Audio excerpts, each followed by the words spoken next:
आयुष्यभर समाजवादी चळवळीतून काँग्रेस विरोधाचं राजकारण केलेले बाबा आढाव. शरद पवार महाराष्ट्राचे गृहमंत्री होते आणि आणीबाणी लावून विरोधकांना तुरुंगात डांबत होते, तेव्हा पवारांनी डांबलेल्या स्थानबद्धांपैकी एकाचं नाव बाबा आढाव होतं. अरे बाप रे, ये तो धोती खोल रहा है.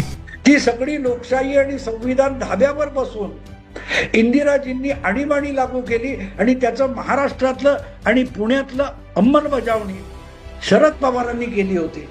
आणि बाबा आढाव यांना 19 महिने तुरुंगात राहावं लागलं होतं. ते बाबा आढाव आज काँग्रेसच्या पराभवानंतर आत्मक्लेश करायला बसलेले. कशाला? तर लोकशाही वाचवायला. लोकशाही वाचवायला बाबा आढाव कोणाशी हातमिळवणी करतात?